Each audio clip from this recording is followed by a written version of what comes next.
네, 어제 하루 쉬어가던 국내 증시, 오늘은 간밤에 미 증시가 상승한 영향을 받아가면서 다시 상승으로 돌아선 하루입니다. 오늘 일단 상승 출발 후에 계속해서 오름폭을 키워가고 있는 양 지수인데요. 코스피 지수는 2,453선 지나가고 있고요. 코스닥 지수가 오늘 상당히 더 강한 탄력을 나타내고 있습니다. 1.54% 정도 오르면서 777선 지나가고 있는데요. 이 구간에서 어떤 종목들 눈여겨보면 좋을지 이야기 나눠보겠습니다. 오늘 잠금 해제는 인포스탁 데일리 김종효 전문위원과 함께합니다. 위원님 어서 오세요. 네, 안녕하십니까. 네, 오늘 시장의 분위기 먼저 머니맵 통해서 확인해 보겠습니다. 오늘 전반적으로 빨간 물결이 가득합니다. 사실 어제 윤석열 대통령이 이제 얘기를 했던 공공재적인 성격이 강하다라고 했던 은행이라던가 통신주 쪽이 약세를 이어가는 걸 제외하고는 전반적으로 지금 따뜻한 분위기가 형성이 되어 있는데요. 오늘 삼성전자도 1% 가까이 오르고 있고 어제 다 같이 좀 빠졌던 LG전자, 삼성전기, 이노텍, 디스플레이 등등도 오릅니다. 그리고 또 이 테슬라의 훈풍을 받아가면서 오늘 2차 전지주 쪽도 강한 상승세 나타내고 있죠. 오늘 SK이노베이션도 3%대 강세 나타내는데요. 잠시 후에 체크해 보도록 하겠고요. 그리고 오늘 이 폐배터리 관련주들도 강한 흐름을 나타내고 있습니다. 잠시 후에 저희 또 성일하이텍 같은 경우에는 이어지는 해설자들 코너에서 준비하고 있으니까요. 끝까지 시청해 주시길 바라겠고요. 오늘 현대차, 기아, 자동차 쪽도 괜찮고 네이버, 카카오, 엔터주 모두 다 괜찮습니다. 그리고 지금 끝에 보이는 이 지주사 쪽에서도 삼성물산이 5% 이상의 상승세 나타내고 있는데요. 첫 번째 개장 특징주로 확인해 보겠습니다.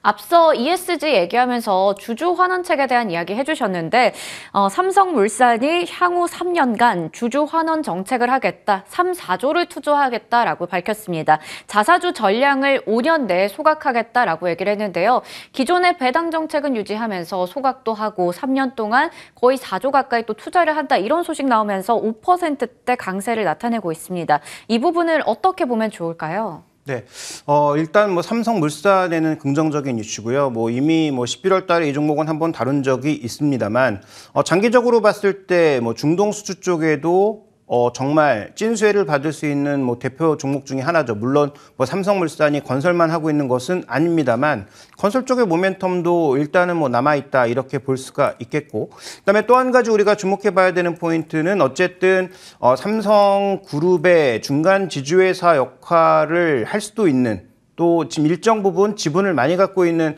그런 종목의 특성으로서 일단 우리가 긍정적인 뉴스가 나왔다라는 측면에서는 저는 긍정적으로 보고 있습니다. 다만 여기서 이제 주의해야 될 점은 이 종목이 더 오를까 내릴까도 중요하겠지만 이 시사점이 뭐냐를 우리가 좀 주목해 봐야 될 것 같은데요. 이 보통 주총 때나 나올 수 있는 얘기가 먼저 흘러나왔거든요. 네. 그러면 지금 SM 얘기도 우리가 되돌려보면 주총에서의 표대결 관련된 이슈들이 현재 주가의 상승에 동력이 되고 있는 것이고요. 삼성물산도 주총에서 나올 수 있는 얘기가 먼저 흘러나와서 종목을 끌어올리고 있는 양상이기 때문에, 그러면 이들 종목의 등락도 중요하지만 이번 주총에서는 주목해 봐야 될 포인트가 생각보다 굉장히 많을 수 있다. 소액주주라든지 아니면 행동주의 펀드들을 포함해서 소위 이런 쪽에서의 목소리를 높이면서 그동안 장기 저평가받았던 종목군들이 재평가받을 수 있는 그런 노력들을 꽤 하지 않겠느냐. 그렇다면 KTNG라든지 태광산업이라든지 과거부터 굉장히 이제 대주주와 분쟁이 있었던 이런 기업들의 이번 주총에서는 어떤 얘기들이 나올지 한번 점검해 볼 필요가 있는 거죠. 금융주 중에서도 JB금융지주를 포함한 일부 종목군들에서 또 어떤 얘기들이 흘러나올지를 한번 좀 주목해 보실 필요가 있을 것 같습니다. 그래서 정리해서 말씀드리면 삼성물산 저는 여전히 긍정적으로 보고 있고요. 그다음에 또 한 가지 봐야 될 포인트는 이번 주총은 생각보다 뉴스거리들이 좀 풍성하게 쏟아질 수 있겠다라는 측면에서 이번 주총에서 뭔가 분쟁이 나타날 수 있는 종목군들의 수급, 기술적인 흐름들 한번 쭉 점검해 보실 필요가 있을 것 같습니다. 네, 주총에서 나와야 할 이야기가 또 먼저 전해지면서 이렇게 삼성물산이 오늘 강한 상승세를 나타내고 있습니다. 일단은 주가에 굉장히 좋은 뉴스가 전해졌고요. 이번 주총은 좀 기대해 볼 만한 요소들이 많을 것 같으니까요. 챙겨보도록 하겠습니다. 그러면 다음 특징주 확인해 볼 텐데요. 전기차 충전소 관련주들이 또 오르고 있습니다. 디스플레이텍이 오늘 12%대로 지금 상승세를 이끌고 있고, 이외에도 휴맥스나 아모센스, YM텍 등등의 종목들 같이 따라가고 있는데요. 있는데요. 미국 정부에서 이제는 전기차 충전기에도 바이 아메리카를 적용한다, 확대하겠다라는 얘기가 나왔죠. 사실 관련해서 이 충전소 관련주들은 좀 작은 종목들도 많습니다. 그렇기 때문에 종목을 잘 골라야 될 것 같은데요. 네, 일단 뭐 충전과 관련돼서도 지금 여러 가지 흐름이 나타나고 있죠. 자동차 회사가 자체적으로 하고 싶어하는 흐름도 있고요. 네. 그다음에 충전 관련 뭐 부품이라든지 솔루션을 제공하는 그런 기업들도 있고요. 뭐 소프트웨어 쪽을 뭐 맡고 있는 기업도 있고 굉장히 뭐 다양한 기업들이 많이 있다라는 측면에서 저는 이쪽에 대한 투자는 어떤 특정 기업을 좀 고르면 정말 잘 고르면 그 선택이 엄청난 뭐 수익률로 돌아올 수 있지만. 일정 부분 종목을 잘못 골랐을 때는 흔들릴 수 있는 그런 흐름이 있기 때문에 이 충전과 관련돼서는 우리가 좀 ETF 쪽에 무게를 실는 게 낫지 않을까? 이렇게 좀 보고 있습니다. 그래서 개별 종목에 대한 선택은 뭐 쉽지 않다라고 판단하고 있고 오늘 또 하나의 이슈는 테슬라가 이제 자신의 슈퍼차저를 이제 열겠다라고 하는 것도 또 하나의 이슈가 됐죠. 그래서 전체적으로 지금 미국도 EV고를 포함한 소위 전기차 충전하러 가보면 뭐 제대로 갖춰져 있지 않거나 제대로 되지 않거나 속도가 느리거나 이런 쪽이 여전히 많다라는 것이죠. 그래서 오히려 2차 전지 전체 밸류 체인을 봤을 때 지금 우리가 또 주목해 봐야 되는 섹터 중에 하나는 이런 충전 관련 쪽에서 의미 있는 실적을 낼 수 있는 기업들을 한번 살펴보는 것도 좋을 것 같습니다. 뭐 대형주 중에서는 뭐 LX 일렉트릭을 포함해서 뭐 LG 쪽도 관련된 흐름을 좀 준비하고 있는 것 같고 그다음에 지금 셀을 만드는 기업들 쪽에서도 이런 뭐 충전 쪽 또 현대차 마찬가지로 이런 쪽에서 굉장히 준비를 많이 하고 있단 말이죠. 그래서 해당 그 섹터에 대해서는 저는 뭐 개별 기업에 대한 선택도 스터디를 통해서 고르시는 것도 좋겠지만 ETF를 통해서 한번 우리가 투자를 해보는 것도 나쁘진 않을 것 같다 이렇게 말씀을 드리고 싶습니다. 네, 일단 관련한 섹터 좀 여러 가지가 있습니다. 자동차도 있고 부품도 있고 소프트웨어도 있다 보니까 공부할 범위도 많은데요. 그럴 때 또 볼 수 있는 게 ETF 쪽이 아닌가 싶습니다. 관련해서 얘기해 주셨으니까요. 함께 보시면 좋을 것 같습니다. 그러면 오늘의 잠금 해제 종목들 하나씩 풀어보도록 하겠습니다. 첫 번째 종목은 SK이노베이션 볼 텐데요. 어제 장중에 또 8%대 급락이 나왔었죠. F150의 충격은 어디까지? 먼저 첫 번째 투자 포인트 확인해 보겠습니다. 불협화음이다라고 하는데 최근에 이 SK온과의 합작사 설립도 무산이 됐고 그리고 배터리를 탑재한 이 전기차 앞서 얘기했던 F150의 생산이 좀 지연됐다라는 악재들이 겹치고 있거든요. 네, 뭐 블루오벌은 뭐 멈추지 않을 거고요. 다만 이 터키 공장이 지금 철회된 것이고 네. 그래서 전체적인 협력은 뭐 가져가는데 F150에 관련된 이 배터리를 뭐 빠르게 생산하다 보니까 생산과 관련된 문제가 좀 생긴 것으로 추정이 되고 있습니다. 그래서 협력은 끝나지 않을 거고 그다음에 이제 F150과 관련된 이슈도 저는 어저께 조금 과잉 해석된 게 아니냐. 네. 오히려 어저께 주가 하락을 더 이끌었던 것은 지금 포드가 CATL과 손을 잡았다라는 것 자체가 어떻게 보면 더 시장에 충격을 준 것이 아니냐. 왜냐하면 이게 뉴스는 예전에 나왔지만 어제 이제 포드 쪽에서 나와서 공식적으로 이제 배터리를 하겠다. 근데 배터리를 뭐 기술도 없고 생산 여력도 없던 쪽에 갑자기 할 리는 없으니까 그러면 뭐 CATL과의 연합 자체가 이제 부담이 되는 것 아니냐라는 어떤 그런 부담 자체가 주가에 조정이 온 것으로 보이는데요. 저는 뭐 지금 방금 언급드렸던 것처럼 이 이슈가 지속될 만한 이슈는 아니라고 보고 있는 게 생산에 지금 지연이 나타난 것이지 생산을 안 하고 있는 건 아니거든요. 오히려 우리가 SK온과 관련돼서는 좀 더 본질적인 문제를 지적해 볼 필요가 있는 거죠. 탄생 과정에서 대규모 인력을 다른 곳에서 수혈해 왔죠. 그것도 굉장히 높은 인건비를 주고 말이죠. 그러면 인건비 부담이 제일 높은 기업이니까 당연히 지금 수익성이 안 나고 있는 것이고요. 그래서 지금 배터리 쪽의 마진율이 적어도 2자리 이상은 올라와야 이런 뭐 인건비라든지 상대적으로 뒤처져 있는 이런 여건들을 극복할 수 있을 것 같고 또 하나는 후발주자다 보니까 굉장히 공격적인 영업을 좀 한 게 아닌가. 그래서 수주는 많이 했는데 실제로 이 수주와 관련된 기술적인 능력이 아직까지는 조금 달리는 게 아닌가 이렇게 생각해 볼 수밖에 없는 전후 사정이 있습니다.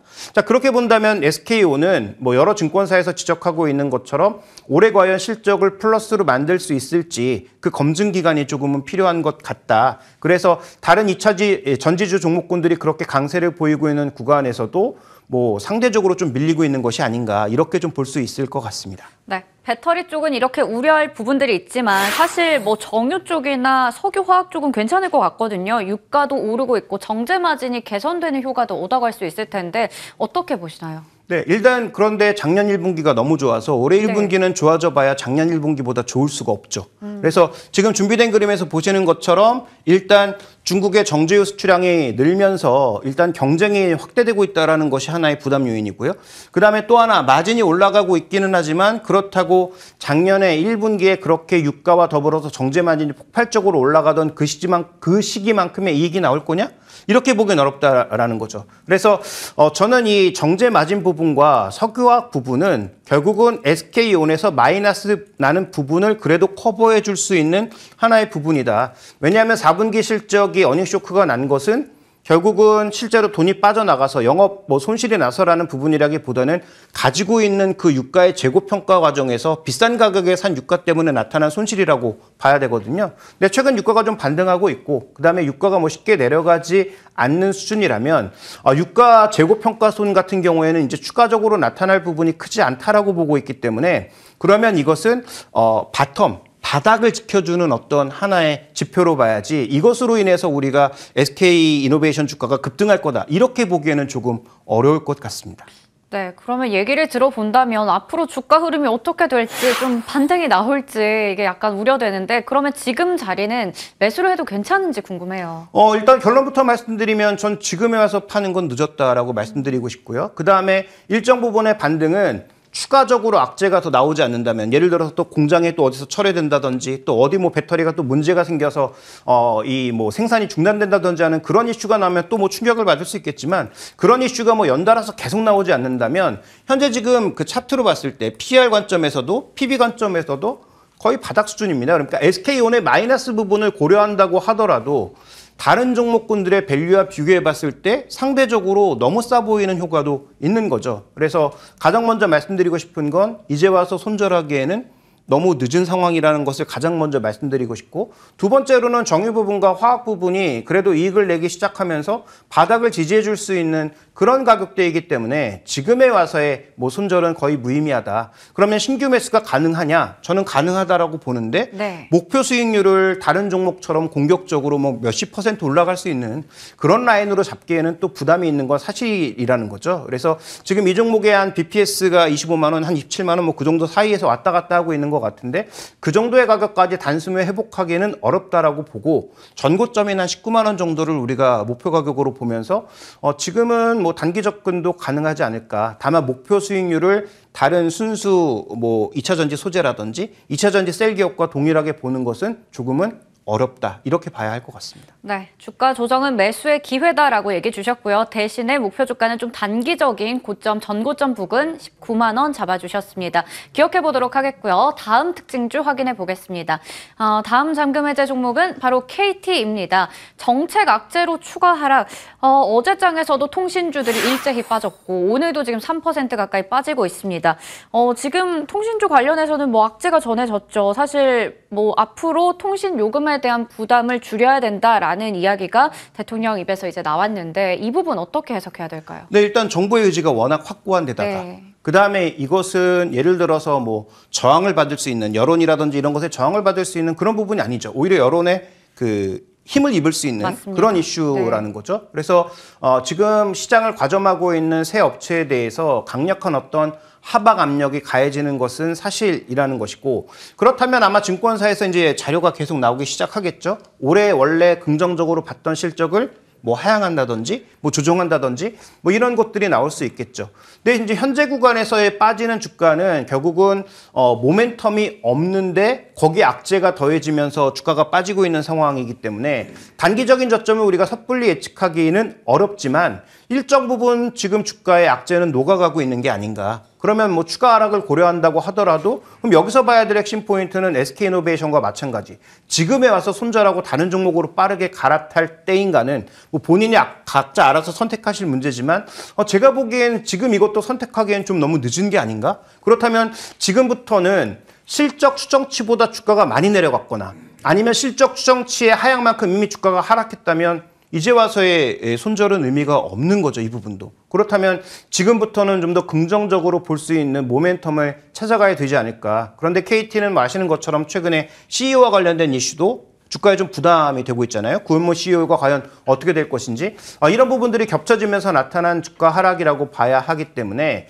지금 뭐 SK텔레콤, KT 다 신저가 혹은 신저가 비슷하게 가고 있는 그런 모습들인데 현재 저점은 판단하기 어려워도 현재의 하락이 과연 정당한 것인지에 대한 좀 더 신중한 접근은 지금부터 시작해야 될 때다라고 보고 있습니다. 네. 일단 지금 뭐 이렇다 할 소재가 없는 상황에서 연초부터 난제까지, 악재까지 겹치고 있는 상황입니다. 그래도 일단 실적은 좋았거든요. 좋았던 실적 한번 리뷰해 볼까요? 네, 좋았던 실적도 중요한데 올해 실적을 어떻게 보고 있느냐가 더 중요하죠. 그래서 네. 준비된 그림 보시면 자 2024년도의 전반적인 실적 일단 연결 쪽의 실적이 개선되고 있는 것은 다 아시는 것처럼 미디어 쪽에서의 개선된 실적 때문에 나타나고 있는 것이고요.